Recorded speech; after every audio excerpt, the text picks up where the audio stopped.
ชวนให้คิดอนิจจังทุกสิ่งไม่ยั่งยืนจีรังย่อมผุพังตามกาลเวลาจะฝืนให้ยั่งยืนจนสิ้นโลกาอย่าได้หวังดังปรารถนาองค์พระพุทธาท่านตรัสสอนไว้เกิดแล้วคงไม่แคล้วต้องชราแก่อาคราวแก่สมปัญญาทั่วภารามีโถมไปเจ็บทุกข์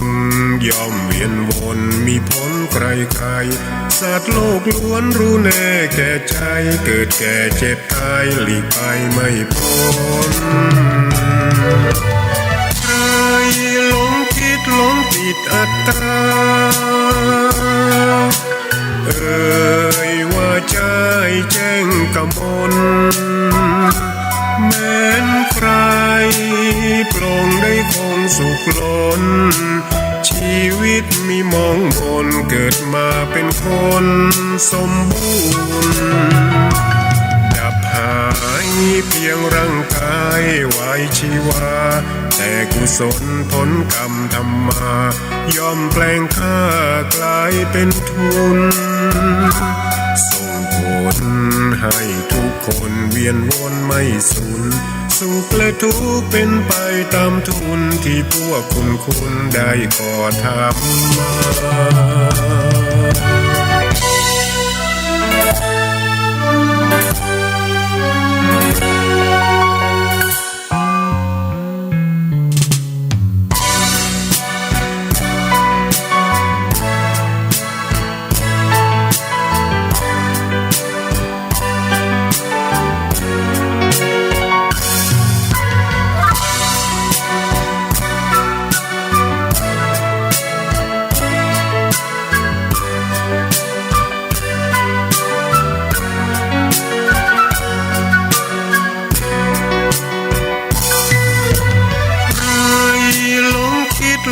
ปิดอัตตาว่าใจแจ้งกำมลแม้นใครปลงได้คงสุขล้นชีวิตมีมองมนเกิดมาเป็นคนสมบูรณ์ดับหายเพียงร่างกายไว้ชีวาแต่กุศลผลกรรมทำมาย่อมแปลงค่ากลายเป็นทุนส่งผลให้ทุกคนเวียนวนไม่สูญสุขและทุกข์เป็นไปตามทุนที่พวกคุณได้ก่อทำมา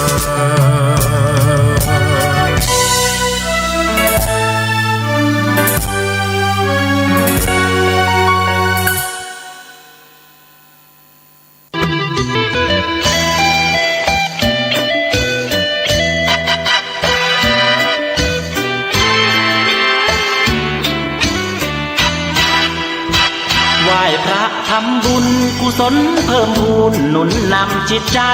พุทธศาสตร์ชาติไทยเป็นหลักยึดใจหญิงชายนายนางมงคลมากมีกุศลมากมายสายธรรมส่องทางให้ดวงจิตสว่างด้วยพระธรรมคำสอน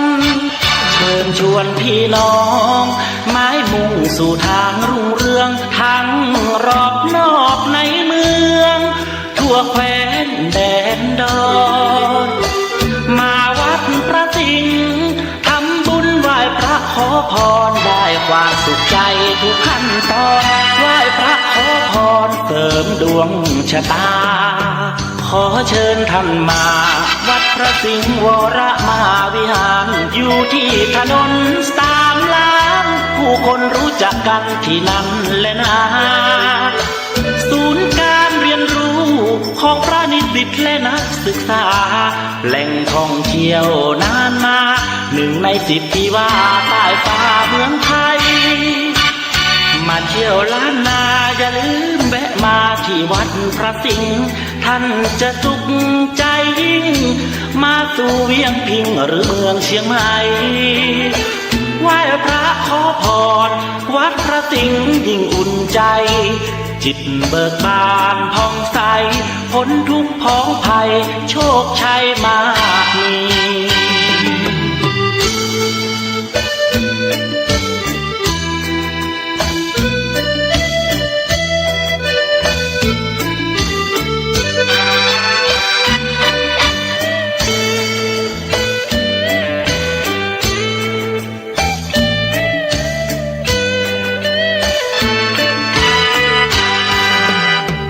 ขอเชิญท่านมาวัดพระสิงห์วรมหาวิหารอยู่ที่ถนนสามล้านผู้คนรู้จักกันที่นั่นแหละนะศูนย์การเรียนรู้ของพระนิสิตและนักศึกษาแหล่งท่องเที่ยวนานมาหนึ่งใน10ที่ว่าใต้ฟ้าเมืองไทยมาเที่ยวล้านนาอย่าลืมแวะมาที่วัดพระสิงห์ท่านจะสุขใจยิ่งมาสู่เวียงพิงหรือเมืองเชียงใหม่ไหว้พระขอพรวัดพระสิงห์ยิ่งอุ่นใจจิตเบิกบานผ่องใสพ้นทุกข์พ้องภัยโชคชัยมากมี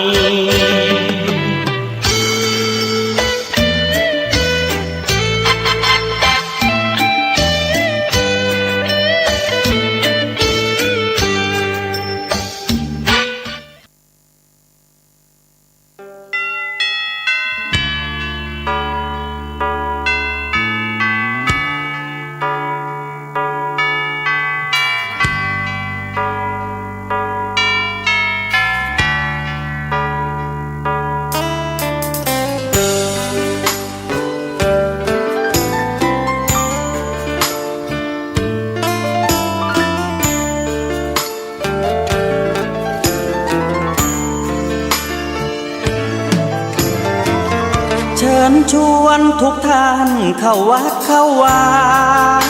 ฟังธรรมะจากหลวงตาเสริมชีวาให้สุขสดใสยึดมั่นหลักธรรมคำสอนไว้ให้ขึ้นใจความดีรีบทำกันไว้หญิงชายอย่าได้นายนี้เชิญชวนทุกท่านเข้าวัดเข้าวาทำบุญด้วยจิตศรัทธาบุญพาให้เราสุขีจะทำการใดนำใช้ในสิ่งดีทำบุญให้ทานวันนี้ไม่มีใครว่าใครชังสมัยก่อนประทับใจปู่ย่าตายายวันพระไม่เคยเบื่อหน่ายจำได้ไม่ลืมสักครั้งเหตุใดวันนี้มีคนเข้าวัดน้อยจังอยากให้เหมือนก่อนอีกครั้งฝากความหวังกับคนรุ่นใหม่เชิญชวนทุกท่านเข้าวัดเข้าวารับศีลรับพรหลวงตาเสริมคุณค่าให้กับจิตใจกระทำความดีเรื่องนี้ไม่ต้องอายใครว่างจากการงานเมื่อใดเชิญชวนท่านไปทำบุญ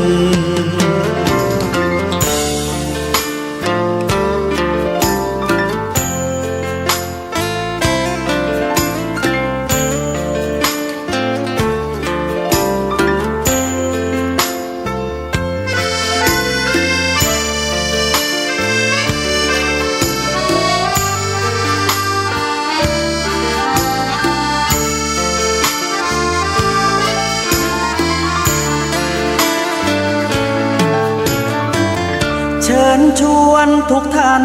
เข้าวัดเข้าวารับศีลรับพรหลวงตาเสริมคุณค่าให้กับจิตใจ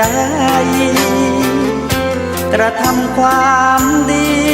เรื่องนี้ไม่ต้องอายใครว่างจากการงานเมื่อใดเชิญชวนท่านไปทำบุญกระทำความดีเรื่องนี้ไม่ต้องอายใครฝากเพลงเชิญชวนหญิงชายอย่าอายเรื่องกา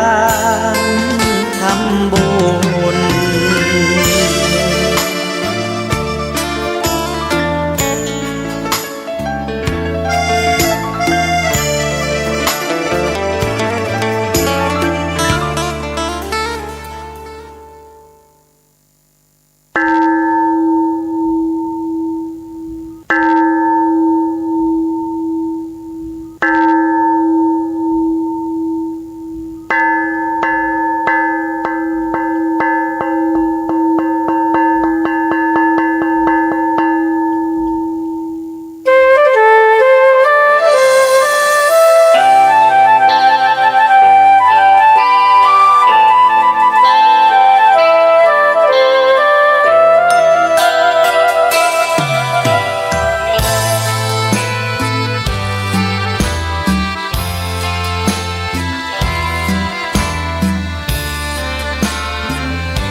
เกิดเป็นคนนั้นยากจริงนะเพราะพุทธศาสนายิ่งแสนยากเย็นคนไทยโชคดีที่สุดแล้วมีแก้ว3 ดวงงามเด่นมีวัดซึ่งเป็นนาบุญยิ่งใหญ่มีศาสนาพุทธประจำชาติไทย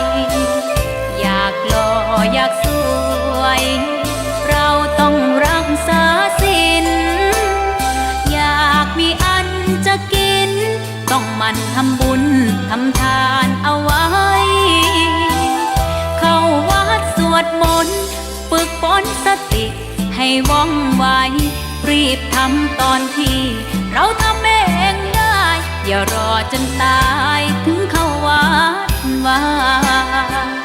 เข้าวัดยามเป็น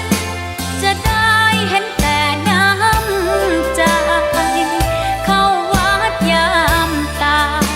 จะได้เห็นแต่น้ำตาก่อนจะสายเกินขอเชิญมาใช้ชีวิตให้คุ้มค่าเจริญทานศีลภาวนาสั่งสมบารมีไว้ทำบุญตอนที่ยังมีชีวิตย่อมดีกว่ารอเขาอุทิศบุญให้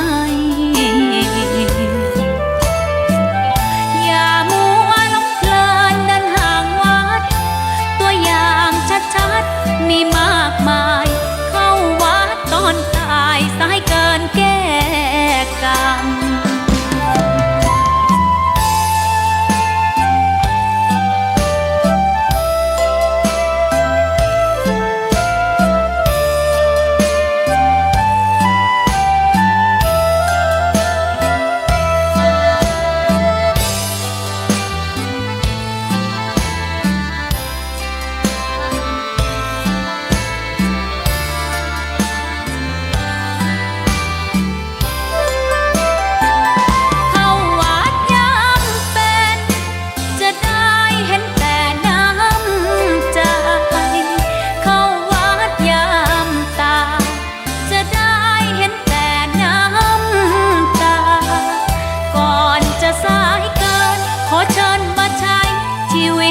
คุ้มค่าเจริญทานศีลภาวนาสั่งสมบารมีไว้ทำบุญตอนที่ยังมีชีวิตย่อมดีกว่ารอเขาอุทิศบุญให้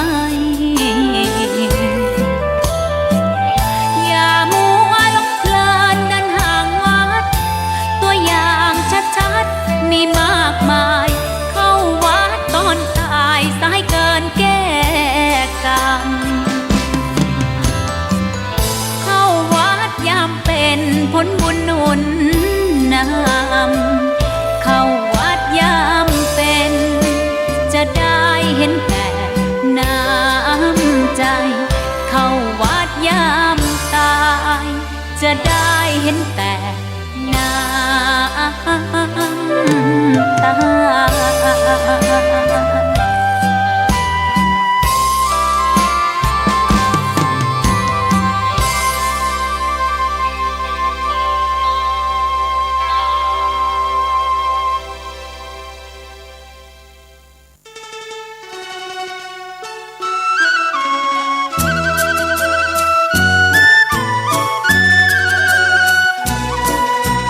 ภัยทั้งหลาย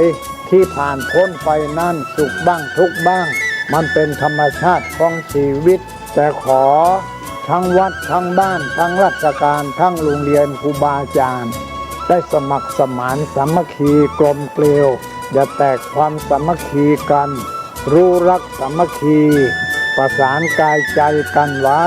เพราะประเทศไทยพระพุทธศาสนาเป็นศาสนาประจำชาติไทยเพราะฉะนั้นคนไทยมีคุณธรรมประจำใจประจำกายรักษากายวาจาใจให้เจริญมั่นคงเพื่อเป็นการผูกสัมพันธไมตรีโดยพรหมวิหารธรรมคือให้มีเมตตาปราณีเอื้ออารีซึ่งกันและกันไว้จะแต่ความสามัคคีกันให้สัมพันธ์กายสัมพันธ์ใจในกันและกันไว้อย่าแตกความสามัคคีประเทศชาติเราก็เจริญมั่นคงเศรษฐกิจเราก็เจริญมั่นคงสังคมเราก็เจริญมั่นคง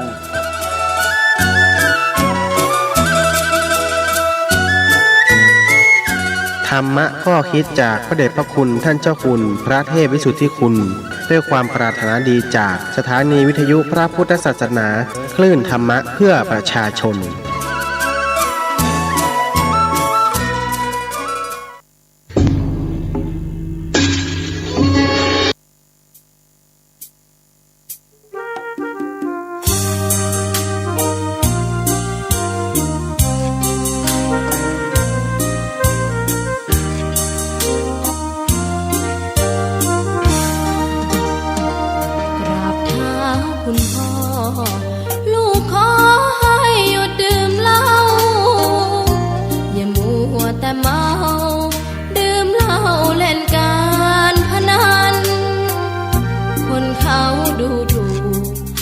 ว่าพ่อ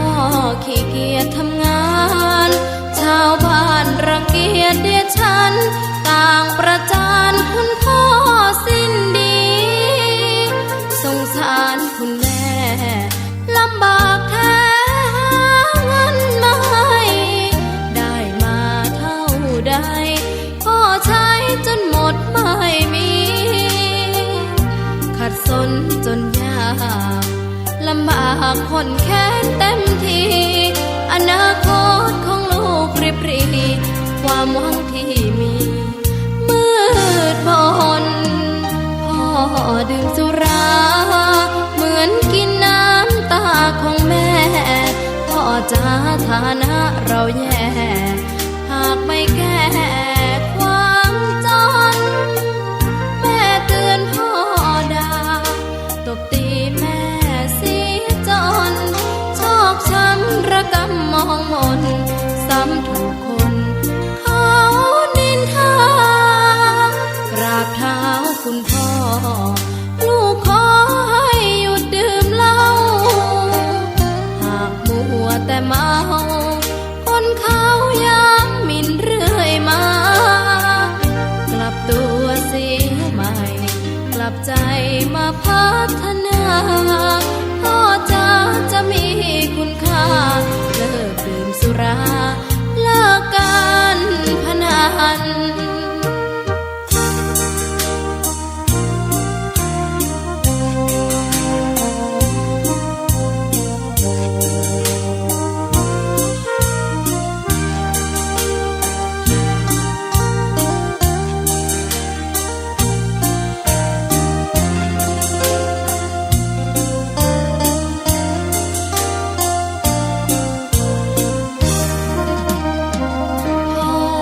ดื่มสุราเหมือนกินน้ำตาของแม่พ่อจะฐานะเราแย่หากไม่แก้ความจนแม่เตือนพ่อด่าตบตีแม่ นชอกช้ำระกำมองมนซ้ำถูกคนเขานินทากราบเท้าคุณพ่อลูกขอให้หยุดดื่มเหล้าหากมัวแต่เมาคนเขายังหมิ่นเรื่อยมากลับตัวเสียใหม่กลับใจมาพัฒนาก็จะมีคุณค่าเลิกดื่มสุราเลิกการพนัน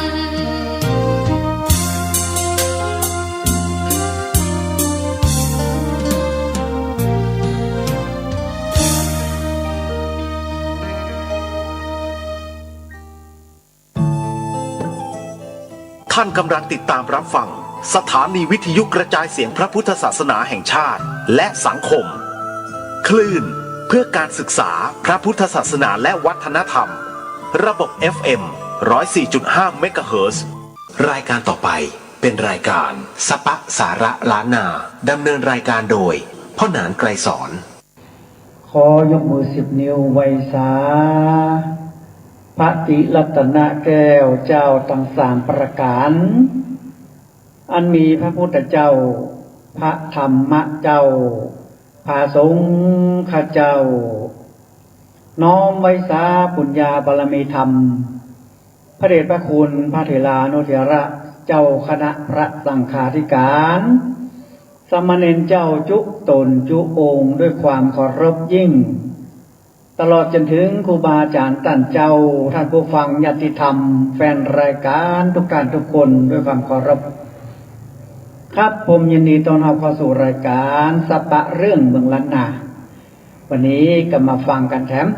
เรื่องราวอันใดดีๆผู้อาจารย์ผู้นั้นก็จะได้มานำน้อมนำมาออกอากาศถึงพ่อแม่พี่น้องท่านผู้ฟังแฟนรายการนะครับสถานีวิทยุพระพุทธศาสนาขึ้น 104.50 ตั้งอยู่ที่วัดฝ่ายหินนะครับวันนี้ผู้นั้นมาละมารายงานตัวทุกวันอาทิตย์นะครับตั้งแต่ 10 โมงมื้อเช้าถึง 11 โมงเนาะเขามาฟังกันครับรายการสัปเรื่องเมืองล้านนาของพ่อจารย์พ่อหนานยินดีต้อนรับทุกท่านทุกคนนะครับที่อยู่ในศาสนาพระพุทธเจ้าของเฮาอยู่กินตานงานบุญอันตั้งใดก็ไปกันเนาะคนล้านนาของเฮานี่เพิ่นว่าเป็นคนใจบุญนะปะไผก็ยื่นก็โยงเฮือโมดเพราะว่าจะปะขอทานพระสงฆ์องค์ข้าเจ้าโมเจ้ากับปะกันใส่บาตรเนาะปะคนทุกข์คนยากคนลำบากก็ช่วยเพิ่นไปบ้านเหนือเกลือบ้านใต้ช่วยกันไปคนเมืองเชียงใหม่เฮานี่เพิ่นมีเมตตาบารมีมีเมตตาทุกท่านทุกคนเลยเพิ่นอินดูคนนะคนล้านนาของเราบางครั้งบางทีเนี่ยโอ้ไปฟังโซกะสมัยก่อนนี่เพิ่นไปฟังซอฟังซอแล้วก็ไปดูลิเกเนาะคนเฒ่าบางคนนี่ให้เลยนะไปฟังซอเวลาเพิ่นห้ามมัดมือห้องขนลูกแก้วอย่างเงี้ยหรือว่าเพิ่นเล่นลิเกเนี่ยโอ้เพิ่นเล่นสมบทสมบัติคนเฒ่าให้นะอันนี้แหละมันเป็นปิติพ่อแม่พี่น้องท่านผู้ฟังที่เพิ่นให้ปัจจัยอย่างมันเป็นปิติใจเพิ่นนี่มันคือถึงความเมตตาปานนี้มันเลยเกิดน้ำตาออกมาน้ำตานี่มันเป็นนักเมตตาเนี่ยพ่อแม่พี่น้องท่านผู้ฟังถ้าคนเฮาได้อยู่ดีอยู่ได้น้ำตาไหลอันนั้นแหละคนบ้านมันเป็นเมตตาเป็นนักเมตตาเวลาที่ครูบาอาจารย์ตั้งเจ้าเนี่ยเวลาเพิ่นเอาพระอันเก่าพระแก่พระหลอดพระอย่างที่มันขลังๆเนี่ยนะถ้ามันเป็นเมตตามหานิยมเพิ่นเอาปุ๊บขึ้นมาเนี่ยมันน้ำตาจะซึมเลยน้ำตาจะซึมอันนี้แหละมันเป็นนักเมตตาน้ำตาซึมแล้วก็ทีนี้ก็คนคิงจะลุกตามแข้งตามขาถ้าว่าเป็นพระเครื่องที่เพิ่นปลุกเสกมาดีอย่างนี้นะมันก็จะหันทันทีเลยว่าโอ้น้ำตาไหลนะถ้าว่ามันขึ้นบนหัววินอันนั้นนี่เป็นไปตังขามตังโคงตังเวทมนต์จันสูงเปิ้นปลุกเสกพระได้หรอกเวลาที่เปิ้นอยากจะดูนะครับว่าพระอันนี้เปิ้นปลุกเสกมาดีก่อยนะ เปิ้นจะกำขึ้นมาแล้วประกอบนะโมตัสสะภะคะวะโตอะระหะโตสัมมาสัมพุทธัสสะนี่นะพุทธังอะระหะนานังธัมมังอะระหะนานังสังฆังอะระหะนานังพุทธังปัสสิทิเมธัมมังปัสสิทิเมนะว่า3 รอบถึงนะโมถึงว่าอันเจิญพระเครื่องเนี่ยเรียบร้อยเพิ่นก็มาใส่อุ้งมือแล้วก็ยกยอขึ้นไหวเจาะใส่เก้าใส่หัวแล้วประกอบอธิษฐานจิตว่าพระองค์เนี้ยมันเป็นเมตตามหานิยมหรือว่ามันเป็นแคล้วคลาดอย่างนี้กาเนี่ยเพิ่นก็ดูได้ครูบาอาจารย์ที่เพิ่นมีฤทธิ์มีเดชมีฤทธิ์เดชจ้าเนี่ยเพิ่นจะเก่งมากๆเลยพ่อแม่พี่น้องท่านผู้ฟังเวลาเพิ่นจับขนาดอยู่ในเสื้อนะเพิ่นเอามือไปแตะนอกเสื้อเพิ่นยังหูเลยมันเกิดเมตตามหานิยมเกิดความขลังความอะไรอย่างทั้งหลายนะพระที่เพิ่นได้ทำดีๆได้ปลุกเสกเหล็กเงินอย่างขึ้นมาเปิ้นทำตามที่พื้นบ้านล้านนาเปิ้นได้ทำเนี่ยครูบาเจ้าทั้งหลายเปิ้นมาปลุกเสกมาอย่างทั้งหลายเนี่ยเปิ้นมาเสกซ่อมย้ำยกอย่างทั้งหลายนี่มันเกิดความขลังขึ้นมานะพ่อแม่พี่น้องท่านผู้ฟังอย่างพระรอดละปูนเนี่ยสมัยเมื่อก่อนเนี่ยเมื่อวานยังนางจังปทีวีกับพระปู่ฤาษีนารอดเปิ้นสร้างขึ้นมาเนี่ยเปิ้นก็ปลุกเสกเหมือนกันนะปลุกเสกเอาพุทธคุณของพระพุทธเจ้าเนี่ยเอาปลุกเสกเหมือนกันนะปลุกเสกทีนี้มันก็ดีขึ้นมามันก็เป็นกล้าเป็นศีลขึ้นมาเป็น100 ล้านพันล้านนะพระรอดละกุลเนี่ยอันนี้ก็มาจากปลุกเสกของพระพุทธเจ้าของเราคาถาของพระพุทธเจ้าของเราพระสมณโคดมบรมครูเหมือนกันเพราะว่าจะเป็นพระสมเด็จพุทธจันโตเนาะองค์หนึ่งจะเป็น10 ล้าน20 ล้าน100 ล้านมันก็มาจากพระพุทธเจ้าของเรานี่แหละเขาเอาพระพุทธเจ้าของเขาเนี่ยไปปลุกเสกไปเสกซ่อมย้อมโยกไปไหว้ไปสาไปปลุกเสกว่าพระองค์นี้ขอคือมันขลังคือมันดีคือมันอย่างอันอย่างนี้เพิ่นจะ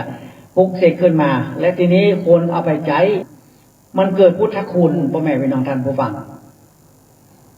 เกิดพุทธคุณอย่างไรทุกอย่างเลยเพราะว่าจะพระหลอดละปุณกับพระอย่างที่ว่าเลยก็พระสมเด็จพุทธจันโตอย่างหลายๆอย่างเลยไม่ใช่ว่าอย่างเดียว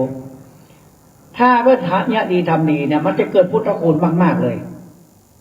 เกิดพุทธคุณบางท่านบางคนนี่อย่างพ่อหนานทำคราวที่แล้วเนาะขุดแผ่นนางล้อมมาขุดแผ่นอย่างนั่งหัวกะโหลกอย่างนั้นนะพุทธอย่างก็มันเป็นนางกวกแล้วก็อันอย่างแถมสมเด็จแถมนะทำเรียบร้อยปั้นคนเดียวแล้วก็เอาครูบาอาจารย์เพื่อเอาไปปลุกเสก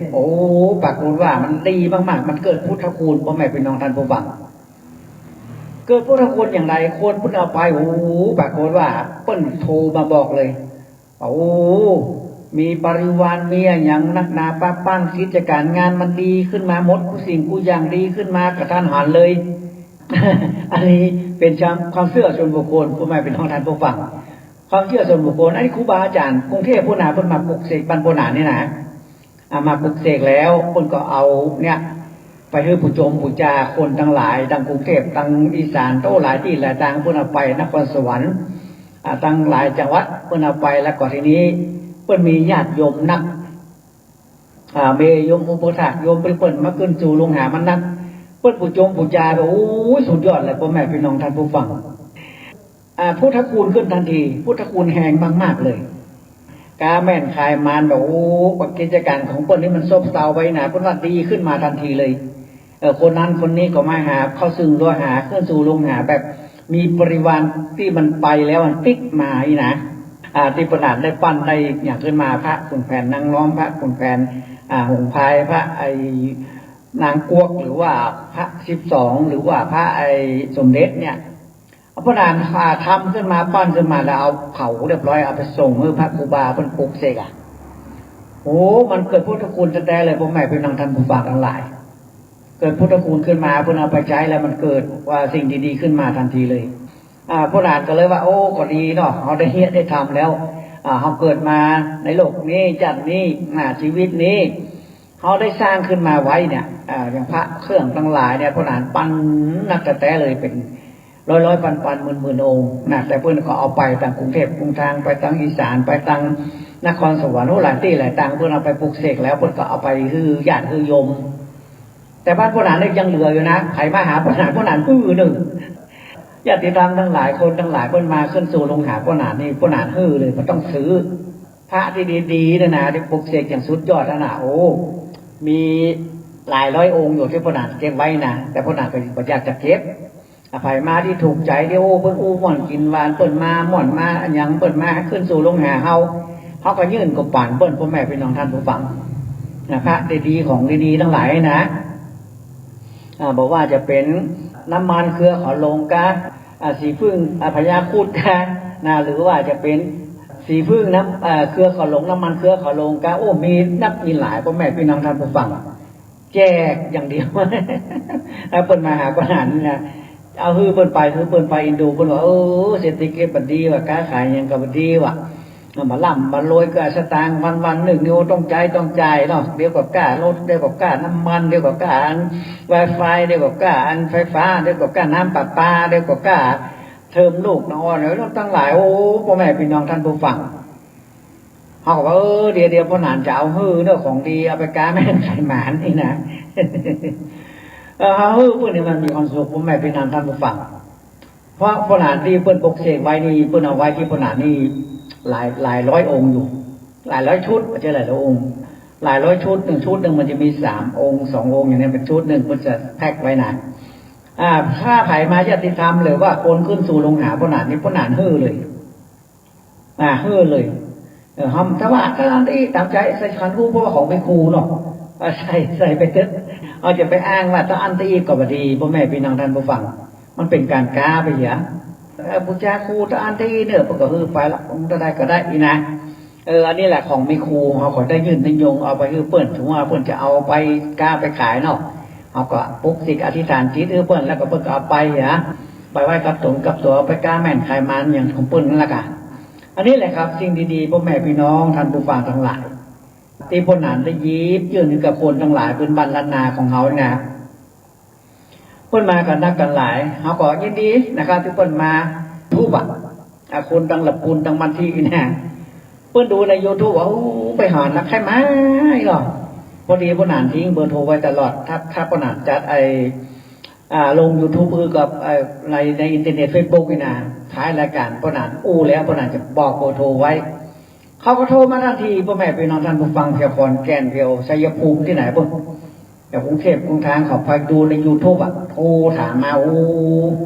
เบอร์โทรโดยตรงเนาะพ่อหนานก็ฮับ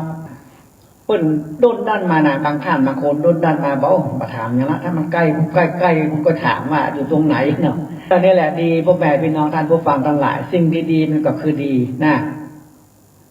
เขาได้ทำอย่างไว้ในศาสนาพระพุทธเจ้าอย่างเขาปั้นพระเครื่องพระอย่างเนี้ยปั้นปีก็มันยังอยู่นะเขาตายเกิดไป10 เตือนมันก็ยังอยู่พระเครื่องที่เขาปั้นเนี่ยปั้นแล้วคือครูบาอาจารย์ท่านเจ้าเปิ้นเอาปุกเสกแล้วเปิ้นก็ไปแจกคือกับญาติธรรมคนทั้งหลายที่เปิ้นขึ้นสู่ลงหาเปิ้นมีศรัทธาความเชื่อว่าสิ่งนี้ดีนะ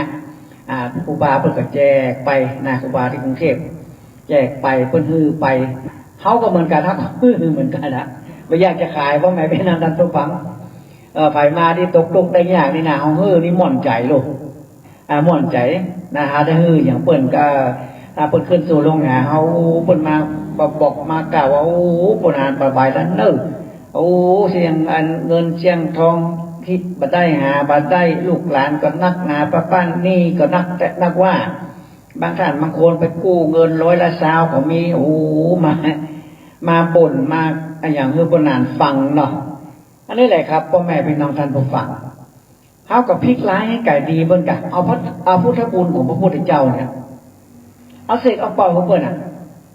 โดยมากนี่เพิ่นจะเอาเมตตาเนอะเมตตามหานิยมเมตตามหานิยมนี่อย่างก้าแม่นขายหมานน่ะทำนู่นทำนี่มันดีขึ้นนะถ้าคนว่าวันนี้อยากอธิบายให้ฟังเด้อถ้าคนมาเรื่องความทุกข์ความยากความก้าแม่นขายประมาณนี้เมตตามหานิยมอย่างเดียวอย่างเดียวเมตตาอย่างเดียวคือเปิ้นนะเมตตาอย่างเดียวคือเปิ้นถ้าว่าเขาเอาไปมั่วนี่บ่ได้เนอะเปิ้นกาแบ่งขายมันเปิ้นว่าเพราะนั้นมันขายของบ่ได้อันนี้เขาจะไปเอาบทที่มันเป็นแคล้วคลาดไปใส่ให้เปิ้นบ่ได้เพราะอย่างไรบ่ได้บทแคล้วคลาดเนี่ยมันแคล้วคลาดไปอย่างจะได้ขายได้ขายสักกรรมเนี่ยถ้าเป็นเมตตามหานิยมกับเมตตามหานิยมไปเลยแคล้วคลาดจะปามาปนกันเอามาเสกมาเป่าให้เปิ้นนี่บ่ได้ ยังเกิดตรงกันข้ามเกิดเพื่อว่าโอ้พ่อหนานเงินคำกับแก้วเพื่อเลอะไอ้นะถึงวันนี้อยู่บ่สบายนะเอาไปต้องเอาไม่ตามหานิยมละเอาเป็ดแคล้วคาดเนี่ยเอาพุทธคุณของพระพุทธเจ้าเนี่ยอิติปิโสสวากขาโตสุปฏิปันโนหรือว่าอิติปิโสถอยหลังลงปิ้นอย่างทั้งหลายนี่พุทธคุณลงปิ้นสังฆคุณลงปิ้น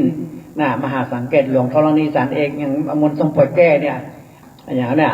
ปารมี9ชั้นครูบาเจ้าศรีวิจัยกาเนี่ยอันนี้มันเป็นแคล้วคลาดว่าไงเป็นน้องท่านฟังแคล้วคลาดนี่บ่เฮือที่เจ็บได้ไม่ได้ใครได้หนาไปหันไปนี่บ่เฮือมันเป็น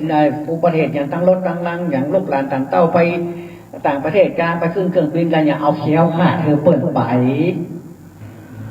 พูดมาเรื่องปนกันนะแคล้วคลาดเขาไปตามอารยมนะเอาปนกันมาได้เรื่องใดเรื่องนั้นนี่หูฟังเด้อถ้าบัดสบายเนี่ยอย่าเอาแคล้วคลาดผีสางมาลังลงผีใส่คนใจลมพัดลมเพตู้ร่องของไร่อย่างทั้งหลายนี่เปิ้นเอาท่านผู้ฟังทั้งหลายก็มาฟังกันเนอะวันอาทิตย์นะครับทุกวันอาทิตย์เลยเวลา10 โมงถึง 11พระอาจารย์นะครับเปิ้นได้คือเวลากับพ่อหนาน10 โมงถึง 11 โมงทุกวันอาทิตย์เลยมาฟังกันนอกจากว่าเปิ้นจะมีการถ่ายทอดการเข้าพรรษาการอย่างการนี้ถ้ามันตรงกับวันอาทิตย์ก็บ่มีในการพ่อหนานบ่มีถ้าเปิ้นมาติดถ่ายทอดอย่างเปิ้นมาเข้าพรรษาบางอย่างเปิ้นบ่ได้ทำโน่นทำนี่เปิ้นก็ออกคือตลอดเลยเนอะรายการของพระอาจารย์พ่อหนานก็สอนเนอะน้อมเจิญกันเนอะมาฟังกันบางท่านบางคนว่าโอ้พ่อหนานหายไปไหนพ่อหนานไม่ได้หายไปไหนออกวันอาทิตย์วันเดียวพ่อแม่พี่น้องท่านฟัง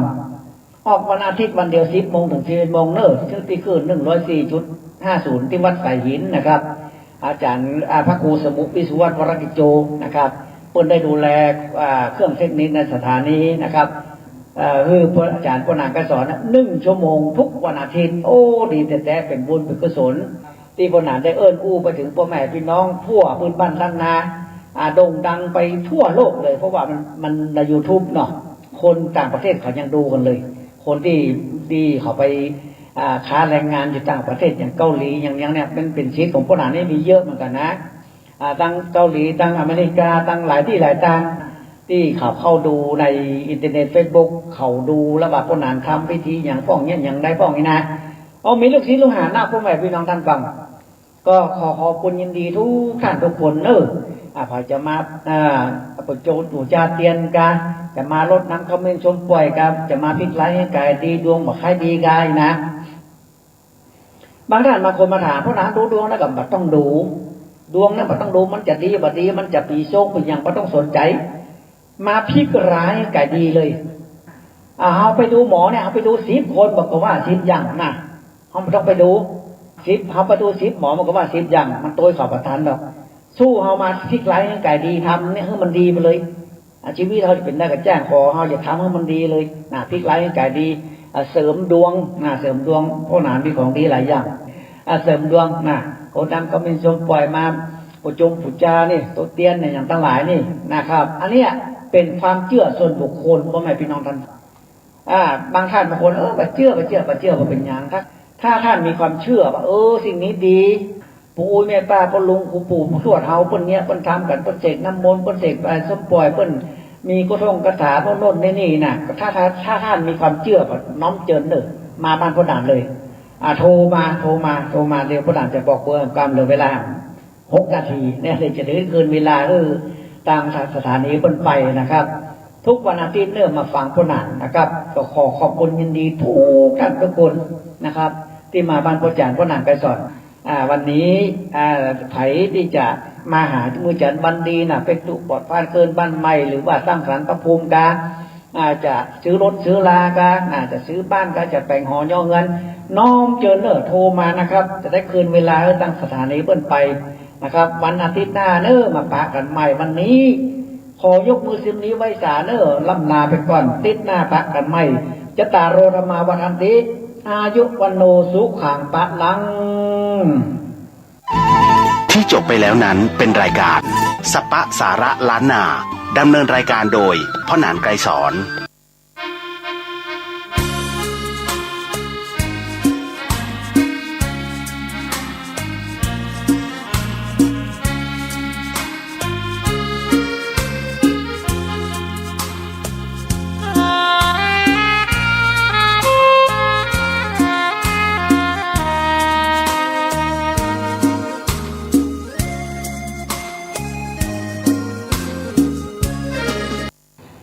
ขอยกมือ10 นิ้วไว้สา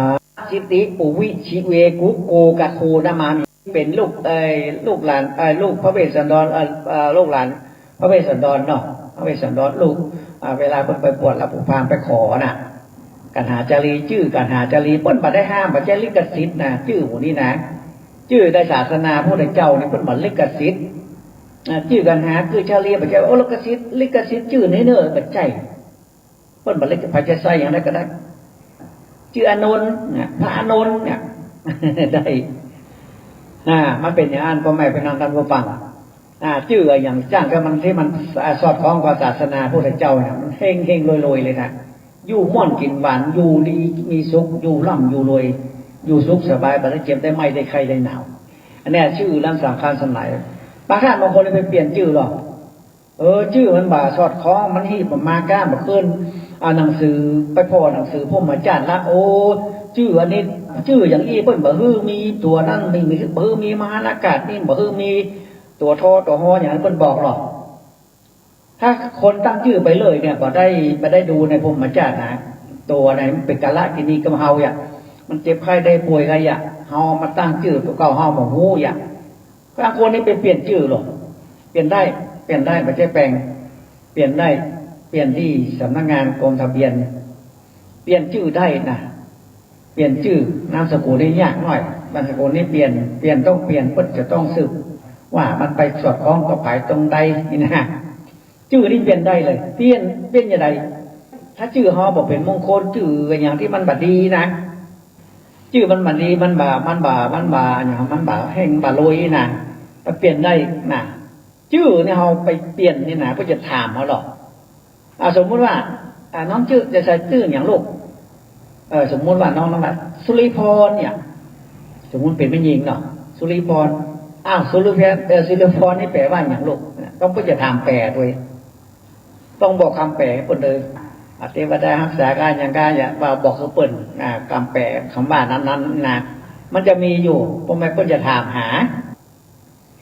สิ่งทั้งหลายเนี่ยมันดีมันเป็นสิ่งดีที่พระอาจารย์พระนันท์ไกรสอนได้ยิบยื่นให้กับคนทั้งหลายเอาเวลาพระนันท์เจิมเมื่อคนทั้งหลายนะพ่อแม่พี่น้องท่านผู้ฟังเจิมมาอย่างเจิมจบเจิมหลักเจิมดวงอย่างทั้งหลายเนี่ยมันเป็นความเชื่อคนส่วนบุคคลพระนันท์จะเจิมตรงไหนเข้าใจก่อนจุดแรกเนี่ยจุดระหว่างคิ้วนะคิ้วกับคิ้วระหว่างคิ้วหน้าผากเนี่ยคิ้วสองผากเนี่ยต้องการคิ้วพอดีที่เขายกมือไหว้สายเขาเอามือไหว้กันไปจิบางคิ้วนั่นนะอันนั้นพวกนั้นจะเจิมเป็นจุดแรกเลย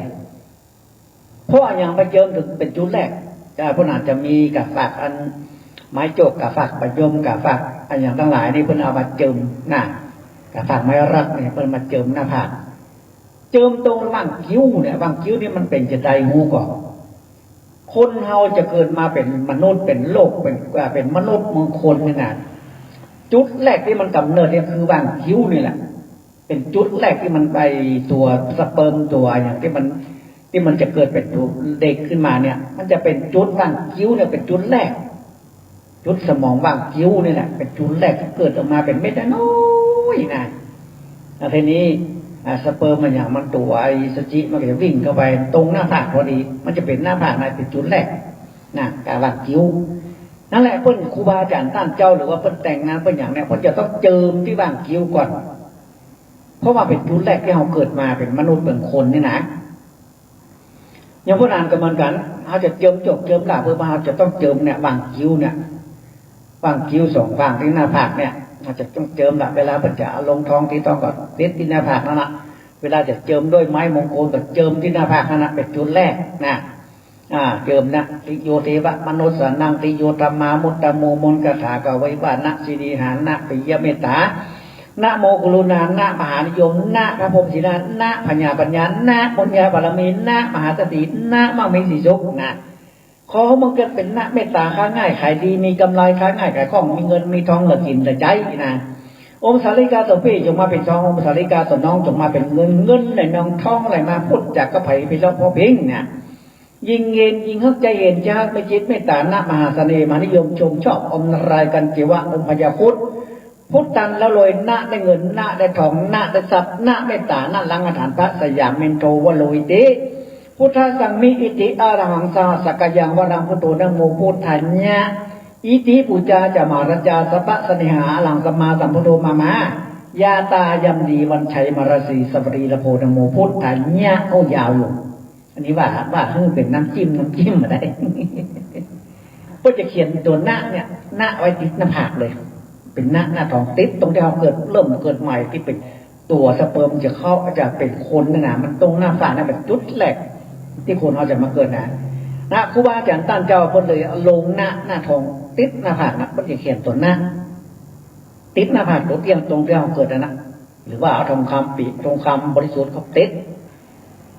ติดที่หน้าผากที่เราเกิดมาเป็นครั้งแรกแล้วนะบางท่านบางคนครูบาอาจารย์ตั้นเจ้าบางคนเพิ่นเอาหน้าตลกใส่ด้วยหรอหน้าตลกเฮฮออย่างนั้นนะ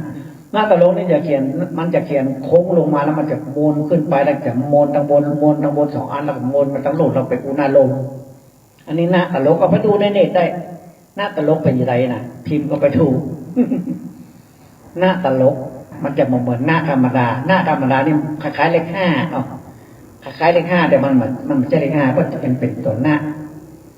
ได้เงินได้ทองได้ทรัพย์เมตตาด้านล่างอาถรรพ์พระแต่ยังไม่ต้องเป็นหน้าหมดละเพื่อจะเจิมด้วยหน้าพ่อแม่พี่น้องท่านผู้ฟังทั้งหลายอันนี้แหละครับอะไรที่เราเกิดมาเนี่ยเราก็ต้องต้องทำครูบาอาจารย์ตั้นเจ้าก็จะเจิมที่หน้าผากเลยคนจะแต่งงานก็เจิมเอาแป้งเจิมที่หน้าผากเลยหลายท่านหลายคนก็จะทำพิธีมงคลอย่างทั้งหลายเนี่ยพวกก็เจิมที่หน้าผากสมัยก่อนโบราณเนี่ย เดี๋ยวก่อนเนอะสมัยก่อนเมื่อ40 ปี50 ปีที่แล้วนะเวลาเพิ่นมีลูกน้อยนะลูกน้อยนอนน้อยเพิ่นเกิดใหม่เนี่ยเวลาเพิ่นจะเอาลูกน้อยไปแอบบ้านใต้บ้านเหนือเนี่ยเพิ่นจะเอามิ่นหม้อนึ่งน่ะเอามาปิดที่หน้าผากที่อันตกที่เพิ่นเกิดมานั่นน่ะติดหน้าผากหลังคิ้วน่ะเหมือนเพิ่นลงหน้าน่ะเพิ่นเอามิ่นหม้อแกงก็ได้หม้อนึ่งก็ได้โดยเฉพาะเพิ่นจะเอาหม้อนึ่งมิ่นหม้อนึ่งนี่พอเพิ่นดังไฟหลัวนี่มันหม้อนึ่งมันจะดำหรอกก็จะเอามือจิตมินถูมินแล้วมาติดหน้าผาก ที่นี่อย่างการผีการสางผีสางพลังตรงผีตักผีตอนอ่อนนี่มันผีมันตักหรอกเดี๋ยวมันก็ไปมาแล้วมันจะให้มะขามมะเขือเนี่ยกะเพื่อนเอาผีผู้ดำเนี่ยดำผีหม้อเข้าต่อไฟน่ะเอามินหม้อปิดหน้าผากเลยเพื่อนเอาติดหน้าผากแล้วเพื่อนก็อุ้มลูกเพื่อนไปมันไตมันเหนือไปอย่างหาพ่อหาแม่หาหาลูกอย่างไรนะอันนี้แหละมันเป็นพญาภูมิปัญญาของคนเมื่อก่อนเป็นพญาของคนเมื่อก่อนนะเวลา ผีเมื่อเข้าต่อไฟเนี่ยมันมีพ่อแม่พี่น้องท่านผู้ฟังเวลาเปิ้นกินข้าวอย่างแรกหมดเปิ้นเอาข้าวคือหมาคือแมวอย่างงนละเปิ้นจะรับจะนอนได้นะคนเท่าเมื่อก่อนนี่เปิ้นดังไฟก้อนเศร้า3 ก้อนหรอกเวลามาลุนเป็นเสาทางโลกหรอกสมัยก่อนนี้มีก้นเศร้า3 ก้อนก้อนเพื่อจะรับเนี่ยเพื่อนเอาเข้ามา3 ก้อนนี้หมกปากหัวมือนี่เพื่อนเอามาใส่ยองก้นเศร้าเพื่อนบอกว่าผีปูดำเนี่ยดำผีหม้อเข้าเตาไฟว่ะเนื้อผีปูดำเนี่ยดำผีหม้อเข้าเตาไฟจากเมื่อคืนนี้ก็ขอรับก็คือได้เจ็บได้ไหมได้ใครได้หนาวดูแลบอกไว้ลูกหลานการเต้างอควายไก่เป็ดไก่หมูหมาอย่างเลยนะแล้วก็พ่อแม่เป็นน้องท่านผู้ฟังเพื่อนจะทำอย่างนั้นเป็นประจำเลยเพื่อนทำเป็นประจำเลยถ้าว่าจะนอนแล้วก็เอาเข้ามาใส่เลยเอาเข้ามาใส่ก้นเศร้าหม้อลามมรูนนี่เพื่อนจะใส่ก้นเศร้า3 อันเอาใส่ที่ ปากหม้อนึ่งอันหนึ่งหม้อแกงอันหนึ่งเอาเข้าเป็นกำน้อยๆนะแล้วเพื่อนก็ห้ามไปว่าขอดูแลบอกไว้เนอะเพื่อนมีงัวมีควายก็บอกว่างัวควายทั้งหลายก็คือพอเนอะเป็นไก่หมูหมาหนักปลาไก่ในเล้าจะไปเห็นมาใกล้อย่างนั้นเพื่อกับอธิษฐานจิตทุกวันเลยอันนี้นะครับเป็นพญาภูมิปัญญาคนเมื่อก่อนสมัยโบราณนี่เพิ่นมันทำกันเข้าผู้ดำเนี่ยดำนี่เข้าผีหม้อข้าวต่อไฟอันนี้เพิ่นทำกันอันนี้แหละเป็นสิ่งดีพ่อแม่พี่น้องท่านผู้ฟังทั้งหลายคนสมัยก่อนนี่เพิ่นทำแต่นะมาเจ็บไข้ได้ป่วยแถมเพิ่นยังไงผีหม้อข้าวต่อไฟผีผู้ดำเนี่ยดำนี่ คนสมัยเมื่อก่อนประเดี๋ยวหมูจับเนาะเวลาเพิ่นเจ็บไข้ได้ป่วยเนี่ยเพิ่นเอาเข้าเหมือนกันข้าวนึ่งนี่เพิ่นเอามาแกงเข้า เอาแฝงเข้าว่าสมมติว่าเปิ้นเป็นบาสบายเนาะมีคนนอนบาสบายป่วยหลายเป็นเดือนเลยนะเป็นเดือนแล้วบ่หายอย่างใดก็มาหายอย่างใดก็มาหายสมัยก่อนนี่หงยานี่มันแบบเปิ้นบ่ค่อยไปกันเนาะมันอยู่ธุระกันดารเปิ้นก็มีป้าหมอบ้านป้าหมอพื้นเมืองนี่นะเปิ้นมาแกว่งเข้าพ่อแม่พี่น้องท่านผู้ฟังเปิ้นเอาเข้านึ่งนี่เอาฝ้ายมาสักประมาณสักศอกปลายเอาข้าวนึ่งสักกำหนึ่งน้อยๆนะหมกแก่นมะนาวเนี่ยเพิ่นเอามาปั่นกับปลายฝ้ายแล้วก็กำห้อยก้อนร่อนนะแล้วทีนี้เพิ่นจะเอาอย่างว่าข้าวดอกไม้ใส่ถ้วยผัดแลใส่ถ้วยจานนะผัดแลให้รู้จักถ้วยผัดแลบ้างถ้วยผัดแลคนเมื่อก่อนเพิ่นว่ามันเป็นถ้วยจานนะจานข้าวจานโคตรข้าวเนี่ยถ้วยผัดแลจานคนเขาเนี่ยก็จะเอาจานเนี่ยก็จะเอาใส่ข้าวตอกดอกไม้มา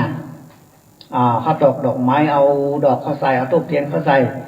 แล้วก็จะเอาเข้าเนี่ยมันยื่นมันเอาเข้าที่เปิ้นเอาปันทับใต้นี่นะก็จะเอามันโยงก่อนโยงสาธุคุณครูบาอาจารย์ตั้งเจ้าคุณผีป่าผีดอยผีบ้านผีเงินวันนี้พระอาจารย์จะขอแกว่งเข้าไอ้ตัวเนี้ยมันเมื่อยมันยังไปไข้โบหายนอนเนี่ยจะขอถามเข้าเป็นเจ้านี่เน้อนะทีนี้เพิ่นยังไงเพิ่นก็เอายงแล้วเพิ่นก็เอาอธิษฐานเอาวางเอาถ้วยวางลงแล้วเพิ่นก็เข้านั้นมาเอามาห้อยไว้ที่ใกล้ๆปากถ้วยน่ะเข้าที่เอามัดเอาไฟน่ะห้อยต้นร่อนนั่นน่ะแต่นิ่งๆนะนิ่งๆนะแล้วแต่ทีนี้พ่อหมอว่าอย่าถามละประเดี๋ยวนี้ไอ้คำเนี่ยที่มันเมื่อยเนี่ยมันเป็นอะไรยังมันถูกผีถูกสางแม่งก็ถ้าว่ามันแม่นของมันแกว่งเข้าในแกว่งกับเนื้อเข้าเป็นเจ้าอีนั่นเข้าแกว่งเสีย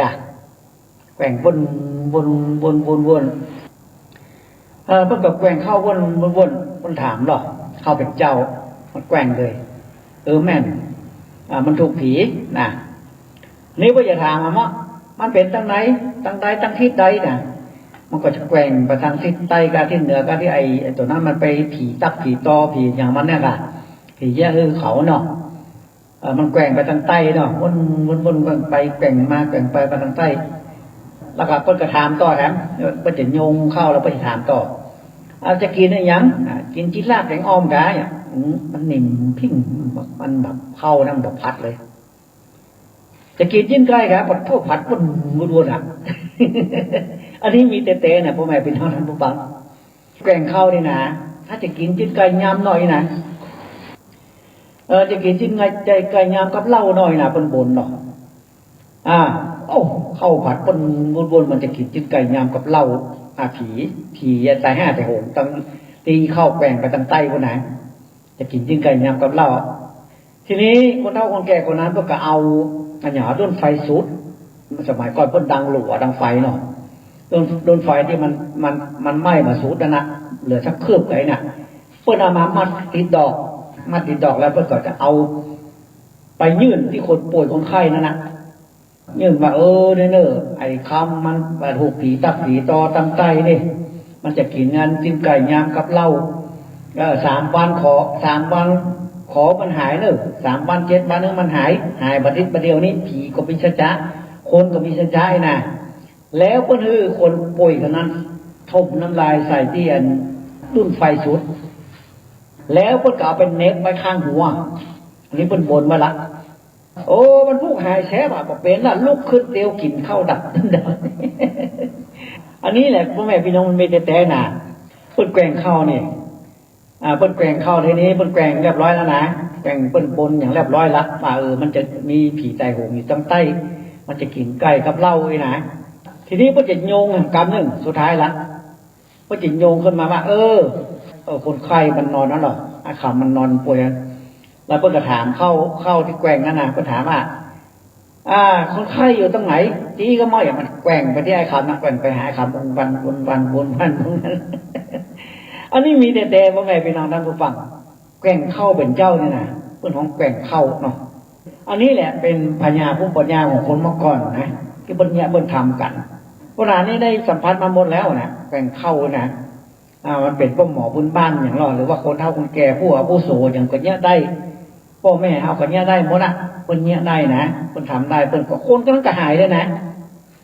คนที่เป็นนั่นน่ะนอนแทบได้เป็นเดือนนั่นน่ะลุกขึ้นมากินข้าวเตี๋ยวอย่างดับเลยบ่เชื่อบ่ได้ลบหลู่พ่อแม่พี่น้องท่านผู้ฟังไอ้สมัยก่อนนี่เป็นอันแต่แต่น่ะมายุคนี้สมัยนี้พ่อแม่พี่น้องท่านฟังเนี่ยเขาเป็นตู้รองของไม้ผีใส่คนใส่ลมพัดลมเพลอย่างทั้งหลายนะคนมันอิจฉาริษยากันอย่างพอผัวไปมีเมียน้อยอ่ะเมียหลวงก็ได้ทำคือเมียน้อยก็ละทำคือเมียหลวงได้เจ็บได้เป็นเนี่ยเขาจะคล้องเอาคนเดียวอย่างเลยใส่ได้ไอ้คาถาอาคมนะฆ่าทำฮือเขาเจ็บเขาป่วยอ่ะอาจจะไปฆ่าคนตายจะไปแทงคนตายก็เป็นผิดกฎหมายเนาะใจคาถาอาคมใจของขำนะเอามาฆ่ามาทำกันคือคนเขาเจ็บเขาไข้เขาเมื่อยเขาไข้อย่างนี้อ่ะมันมีนะพ่อแม่พี่น้องท่านฟังสิ่งเหล่านี้มันมีแต่เลยมีมากๆเลยบางท่านบางคนไปจ้างผีหรอกไปจ้างผีมันมีอันนี้มีในตำนานนะไปจ้างผีประจ้าบุญเขาจะเอาจิ้นดิบปลาดิบเอาเลือดแดงๆเนี่ยไปจ้างผีประจ้าว่านี่สูคนเนี้ยอีตัวนี้เด้อมันบัดเนี่ยไอ้ตัวนี้เด้อมันบัดดีมันไปเล่นลูกเล่นเมียเปิ้นนี่นะชื่อนี้เด้ออย่างนามสกุลนี้เด้อเป็นไปจ้างผีประจ้าบุญไปเมียมันกำมันไปคือมันหลักก็มองมันเนี้ยคือลูกคือเมียเปิ้นเล่นจูสู่เมียเปิ้นนี่นะเปิ้นเอาจิ้นดิบป่าดิบหรอเลือดดิบเนี่ยเปิ้นเอาไปจ้างผีประจาผีนั่นตายกลางประจาเปิ้นค่ายตายกลางตั้งวัด4 แต่ 5 แต่ 6ยังไปจ้างเปิ้นน่ะอันนี้แหละมันมีแต่เลยพ่อแม่พี่น้องท่านผู้ฟังแล้วก็มันมีอย่างเงี้ยเขาก็มาหาพระนานน่ะปราณบ่สบายนะ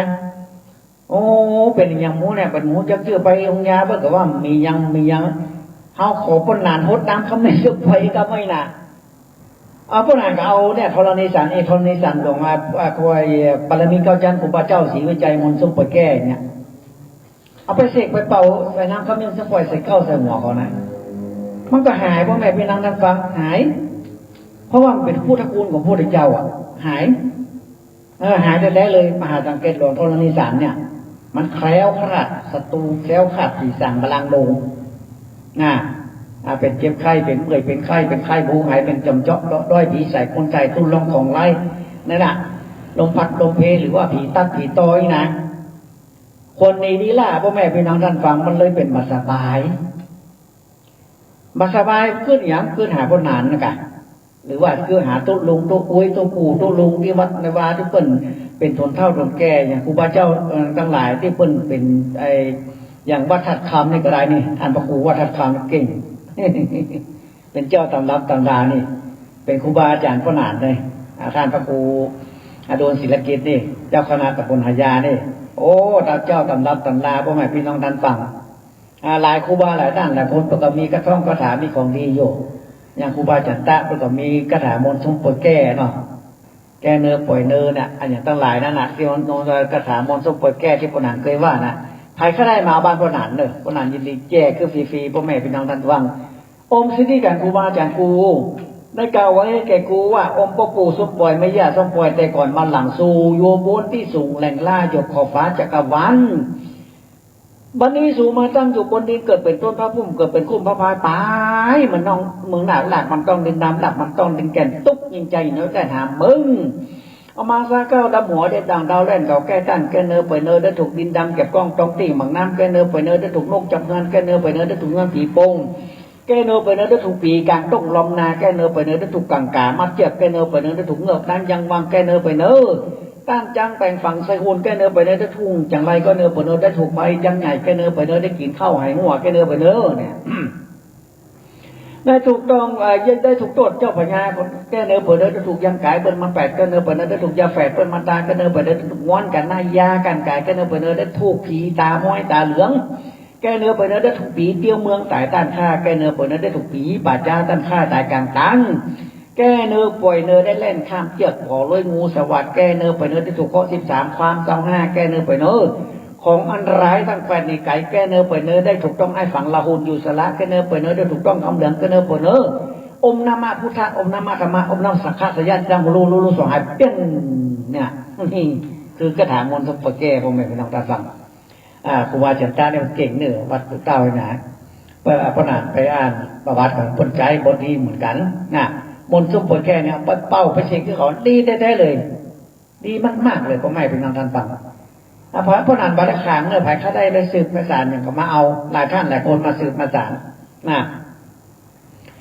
5 คนสนใจที่พนานฮือเลยครูบาอาจารย์เลยพระเน้นหลายที่หลายตังนะผู้หลวงกำนันตังตุ่งหัวจ้างก็มากันนะเพื่อดูใน YouTube เพื่อดูอย่างเพื่อหันนะเพื่อหันแล้วเพื่อสนใจเพื่อก็มาครูบาอาจารย์ท่านเจ้าเพื่อหูแล้วเพื่ออยากหูแถมพี่หู2น้องหู1ผมไม่เป็นน้องท่านฟังเพื่อหูแล้วหูจัดหนักในตัวเพื่ออยากหูแถมละของเขานี่บทอย่างพ่องนี่นะยันเตียนมีอย่างพ่องเนี่ยอย่างเตียนยันเตียนหัวกุดเนี่ยยันหัวกุดนี่นะอันนี้เห็นเป็นอู้คำเจริญยันหัวกุดผมไม่เป็นน้องท่านฟังถ้าเอาไปเงี้ยไผ่นะมันมาดีนะไปเงี้ยเปิ้ลนะคนนั้นนี่จะเป็นเมื่อยเป็นไข้จะเป็นในถ้วยเป็นความทันทีเนอะเปิ้ลห้องเตียนหัวกุดเวลาเอาไปตามมาจื้อขอใส่นะโอ้เขาจะเมื่อยจะไข้เป็นมาสบายเนอะเปิ้ลบัดนี้เงี้ยที่ทำแต่มันมีนะเปิ้ลบัดคือเงี้ยคือทำคือเมตตามหานิยมอย่างเดียวเรื่องอย่างเรื่องฆ่าเรื่องแกงเรื่องไปทำคนนี้คนนั้นเป็นนั่นเป็นนี่มาดีเปิ้ลมาเงี้ยมาทำครูบาอาจารย์ตั้งเจ้านี่ขนาดพวกนานนี่เขามาขอพระอาจารย์ในพวกนานอย่างมันเนี้ยมันเป็นมากเป็นกรรมพ่อแม่พี่น้องท่านผู้ฟังว่าลูกเคยคนนั้นมันดีนะลูกอย่าไปคนนี้มันดีขอให้มันไปก็มั้งเปิ้ลเหมือนเนี่ยทำแต่มันมีวิธีแยบยลกว่านั้นเยอะไม่ใช่ว่าจะเอาไปผ่าต้านไปกับต่ำตะเวนเปิ้ลไปขาจ้างที่เขาละเขาทิ้งกับเปิ้ลเหมือนเนี้ยเนอบอกก่อนเปิ้ลเหมือนเนี้ยมาทำแต่มันมีวิธีที่แยบยลกว่านั้นบอกกว่านี้บอกใครรู้เรื่องราวว่าอย่างไรขอดีเขาไปมันปุ้นกามปุ้นเวรได้น่ะมันมีวิธีอยู่แต่พระนามบอกต้องมาโทรมาเลยที่082นะครับประเด็นบอกว่าโทรเดี๋ยวคนด่าผมมั้ง082นะครับ88856เดี๋ยวถ้าใกล้จงรายการจะบอกเรื่องกรรมหนึ่งอันนี้เบอร์พระอาจารย์พระนามไปสอนหลายท่านหลายคนแม่อุ้ยแม่ป้าคนบอกว่าโอ้พวกนั้นว่าเว้ยแล้วไปแม่จดบัตรตานี่นะบัดเดียวมันง่ายพ่อแม่พี่น้องท่านฟังมันง่ายอยู่ไรง่ายเพราะว่าข้าอาจารย์ที่สถานีวิทยุนิวเปิลออกทาง YouTube นะไปดูใน YouTube เลยเอาไปดูเบอร์ฟังเบอร์โทรพวกนั้นพวกว่าได้นะดูเป็น100 รอบก็ยังได้เลยไปดูใน YouTube เลยไปจดเบอร์ที่ใน YouTube เลยพวกนั้นบอกใน YouTube เลยนะเพราะว่าอาจารย์เวลาออกอากาศวันอาทิตย์เนี่ย10 โมงถึง 11 โมงปุ๊บเข้าไปดู YouTube เลยเข้าไปดู YouTube แล้วว่าพวกนั้นบอกเบอร์โทรอย่างนี้นะจะได้ฟังง่าย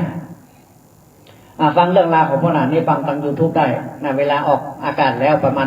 10 นาทีนี่ก็ไปดูได้ละนะครับเดี๋ยวได้ใช้รายการจะบอกหันรอบเนิ่มพระโอ้ยแม่ป้าทั้งหลายก็ขอบคุณยินดีพ่อแม่พี่น้องนะครับทางบันทิละปูนเนาะเปิดกับปลากันมาเป็นลำดดเนาะหลายที่หลายต่างคนแม่คนพ่อทั้งหลายที่หลายต่างก็มากันนัดกันหลายก็ขอบคุณยินดีเนอะที่ว่าพ่อแม่พี่น้องยังให้ความเชื่อในสิ่งเหล่านี้นะในศาสนาพระพุทธเจ้าของเรานี่เปิดก่อนเนี้ยครูบาอาจารย์ท่านเจ้าพวกเนี้ยก็ทำไปเนาะคนน้ำก็เม่นชมปล่อยกันปล่อยเคาะปล่อยน้ำจนหน้าจนหลังกันอย่างทั้งหลายนี่พวกเนี้ยเป็นทำกันอยู่นะครับอันนี้เป็นสิ่งดีในล้านนาของที่ว่าเขาค่อยมีไผ่ทำมีป้นน้อยป้นนานมามีบักค่อยมีตั้งในแต่พ่ออาจารย์พ่อหนานกระสอนนี่เปิดเป็นทางการพ่อแม่พี่น้องท่านฟังอยู่ที่การเกษตรเทศบาลนะครับข้างปัจจาหายาหน้ามูลนิธิอมปพรหน้าบ้านพ่อหนานนี่โต๊ดว่าติดธงชาติอู้ผีดำมะคนเท่ามันอู้ชอบอู้ผีแต่สุมาโดยติดธงชาติพ่อแม่พี่น้องท่านฟัง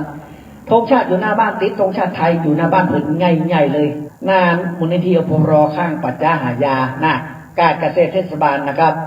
ที่บนขายต้นดอกต้นไม้ขายดอกม้าลูกแมวนี่มาบันปนานี่บันล็อกที่15เนอะเลขที่15พอเด้อหลังได้เลขที่15นั่นบ้านปนานติดแอร์อย่างดีเลยต้อนรับทุกท่านทุกคนที่มาหาปนานเนาะมาจัดมาแหวงนะมาจากกันนะติดแอร์เย็นเจี๊ยบเลยมีน้ำร้อนน้ำเย็นกาแฟอย่างนี้หมดมานั่งกันเมินก็ได้สาหาเลือกันเรื่องราวต่างๆเนาะไปตุกบทพระคืนบันใหม่จะกินแขกแต่งงานจะหามือจันบันดีมาถามปนานได้หรือว่าจะซื้อรถซื้อลาจะซื้อบ้านกันจะซื้ออย่างการนั้น วันใดจะซื้อจะแปลงหอย่อเงินจะตั้งพระภูมิจะตั้งขานแปลงหอย่อเงินได้หมดพ่อแม่พี่น้องท่านฟังพวกนั้นยินดีอย่างยิ่งที่จะช่วยเหลือคนทั้งหลายแต่พวกถ้าไก่พวกนั้นเมาเด้อพวกนั้นจอมตองกันพวกนั้นตั้งหอดตรงทั่วแบบไปแต่ต่างใกล้ๆแบบเกิน30 โลกดเกิน20 โลได้พวกนั้นก็ไปอยู่ต่ำรอบเตียงวันนี้ก็ไปแม่แต่งแม่เลี้ยงสั่งแป้งนี่ก็ไปอยู่นะแต่ไก่พวกนั้นเมาเด้อ นะครับขี้ขานไปขี้ขานเตรียมกอบเตรียมตัวขี้ขานเอารถยนต์ไปเนี่ยต้องโอ้มันยากเนาะถ้าไปมอเตอร์ไซค์ทางใกล้ๆนี่ก็ไปอยู่ง่ายๆดีโบแป๊บกระเดกกระแผวอันนี้แหละครับพ่อแม่พี่น้องท่านผู้ฟังทั้งหลายก็มาฟังกันเนอะวันอาทิตย์นะครับทุกวันอาทิตย์เลยเวลา10 โมงถึง 11พระอาจารย์นะครับเปิ้นได้คือเวลากับพ่อหนาน10 โมงถึง 11 โมงทุกวันอาทิตย์เลยมาฟังกันนอกจากว่าเปิ้นจะมีการถ่ายทอดการเข้าพรรษาการอย่างการนี้ถ้ามันตรงกับมันติดก็บ่มีในการพ่อหนานบ่มีถ้าเปิ้นมาติดถ่ายทอดอย่างเปิ้นมาเข้าพรรษาบางอย่างเปิ้นบ่ได้ทำโน่นทำนี่เปิ้นก็ออกคือตลอดเลยเนอะรายการของผู้อาจารย์พ่อหนานก็สอนเนอะน้อมเจิญกันเนอะมาฟังกันบางท่านบางคนว่าโอ้พ่อหนานหายไปไหนพ่อหนานไม่ได้หายไปไหนออกวันอาทิตย์วันเดียวพ่อแม่พี่น้องท่านฟังออกวันอาทิตย์วันเดียว10 โมงถึง 11 โมงเนอะซึ่งที่คืน104.50ที่วัดไสหินนะครับอาจารย์พระครูสมุวิสุวัฒน์วรกิจโจนะครับเพิ่นได้ดูแลเครื่องเทคนิคในสถานีนะครับคืออาจารย์พ่อหนานก็สอน1 ชั่วโมงทุกวันอาทิตย์โอ้ดีแต่เป็นบุญเป็นกุศลที่พ่อหนานได้อู้ไปถึงพ่อแม่พี่น้องทั่วพื้นบ้านล้านนาโด่งดังไปทั่วโลกเลยเพราะว่ามันใน YouTube เนาะคนต่างประเทศเขายังดูกันเลยคนที่เขาไปค้าแรงงานอยู่ต่างประเทศอย่างเกาหลีอย่างเนี่ยเป็นชีวิตของพ่อหนานนี่มีเยอะเหมือนกันนะตั้งเกาหลีตั้งอเมริกาตั้งหลายที่หลายทางที่เขาเข้าดูในอินเทอร์เน็ต Facebook เขาดูแล้วว่าพ่อหนานทำพิธีอย่างป้องอย่างได้ป้องนี่นะมีลูกศิษย์ลูกหาหน้าพ่อแม่พี่น้องท่านฟังก็ขอบคุณยินดีทุกท่านทุกคนพอจะมาประโจนตู่จาเตียนกันจะมารดน้ำข้าวเม่นชมป่วยกันจะมาพลิกไล่ให้กายดีดวงบอกให้ดีกายนะบางท่านบางคนมาถามเพราะนั้นดูดวงแล้วก็บัดต้องดูดวงนั้นบัดต้องดูมันจะดีบัดดีมันจะปีโชคเป็นอย่างบัดต้องสนใจมาพลิกร้ายกายดีเลยเอาไปดูหมอเนี่ยเอาไปดู10 คนบอกว่า10 อย่างนะเขาไม่ต้องไปดู10เขาไปดู10 หมอมันก็ว่า10 อย่างมันโตยขอบประทานดอกสู้เขามาพลิกไล่ให้กายดีทำเนี่ยให้มันดีไปเลยชีวิตเราจะเป็นได้กับแจ้งขอเขาอย่าทำให้มันดีเลยพลิกไล่ให้กายดีเสริมดวงเสริมดวงพ่อหนานมีของดีหลายอย่างเสริมดวงโคดำก็เป็นชมปล่อยมาปุจงปุจจานี่ตัวเตียนเนี่ยอย่างทั้งหลายนี่นะครับอันนี้เป็นความเชื่อส่วนบุคคลพ่อแม่พี่น้องท่านบางท่านบางคนไปเชื่อว่าเป็นอย่างถ้าท่านมีความเชื่อว่าสิ่งนี้ดีปู่แม่ป้าพ่อลุงครูปู่ผู้ทวดเฮาเพิ่นเนี้ยเพิ่นทำกันเพิ่นเสกน้ำมนต์เพิ่นเสกส้มปล่อยเพิ่นมีกระทงกระถาเพิ่นโน่นนี่น่ะถ้าท่านมีความเชื่อน้อมเจิญมาบ้านพ่อหนานเลยโทรมาเดี๋ยวพ่อหนานจะบอกเบอร์กำเหลือเวลา6 นาทีเนี่ยเลยจะได้คืนเวลาตามสถานีเพิ่นไปนะครับทุกวันอาทิตย์มาฟังพ่อหนานนะครับก็ขอบคุณยินดีทุกท่านทุกคนนะครับที่มาบ้านพ่อจานพ่อหนานไปสอนวันนี้ไผที่จะมาหามือจันบันดีเป็กตุปลอดพานเกินบ้านใหม่หรือว่าตั้งศาลพระภูมิกาจะซื้อรถซื้อลากาจะซื้อบ้านก็จะแปลงหอย่อเงินน้อมเจิญโทรมานะครับจะได้คืนเวลาตั้งสถานีเปิ้นไปนะครับวันอาทิตย์หน้ามาปะกันใหม่วันนี้ขอยกมือซิมนี้ไว้สาล่ำลาไปก่อนติดหน้าปะกันใหม่จะตาโรธมาวันอันติอายุวันโนสุขังปะลังที่จบไปแล้วนั้นเป็นรายการสปะสาระล้านนาดำเนินรายการโดยพ่อหนานไกรสอน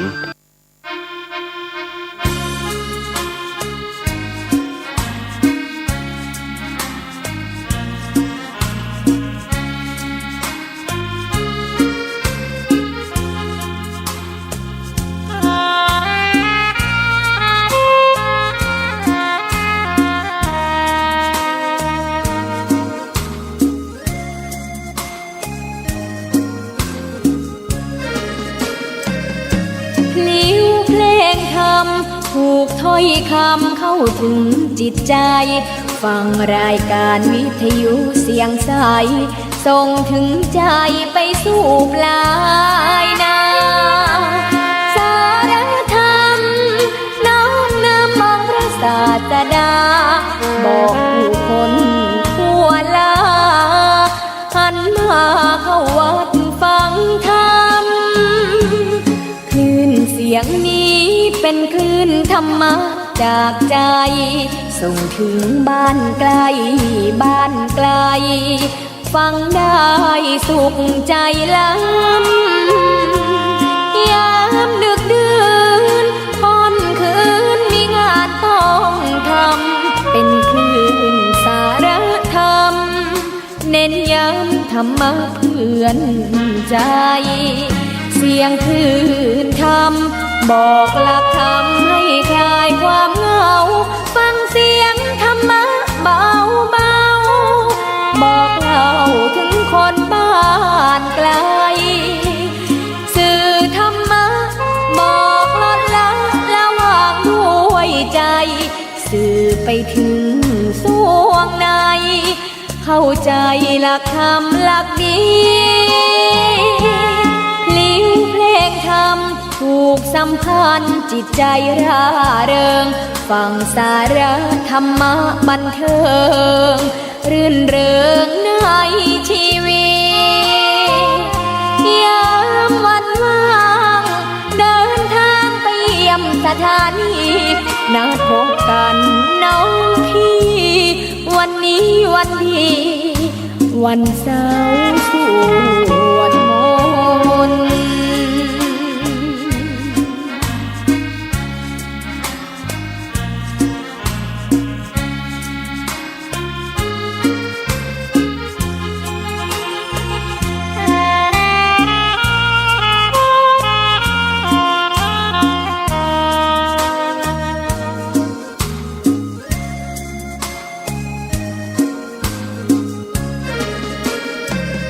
เสียงคลื่นธรรมบอกหลักธรรมให้คลายความเหงาฟังเสียงธรรมะเบาเบาบอกเล่าถึงคนบ้านไกลสื่อธรรมะบอกลดละละวางด้วยใจสื่อไปถึงสวงในเข้าใจหลักธรรมหลักดีธรรมถูกสัมพันธ์จิตใจร่าเริงฟังสาระธรรมะบันเทิงรื่นเริงในชีวิตยามวันว่างเดินทางไปเยี่ยมสถานีนัดพบกันน้องพี่วันนี้วันดีวันเสาร์สวดมนต์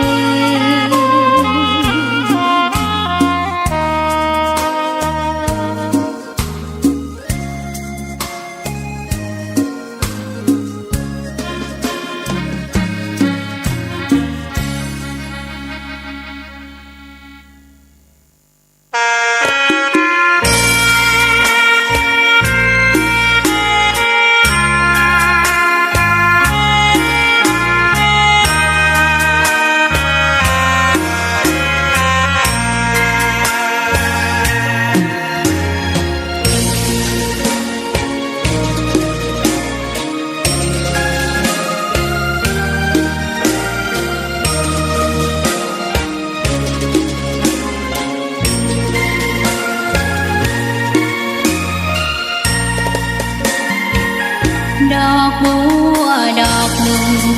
พึงใจไว้เพื่อบูชาแด่องค์พระศาสดาสัมมาสัมพุทธเจ้ามีความงามเงียบไม่เปรียบเทียบเขา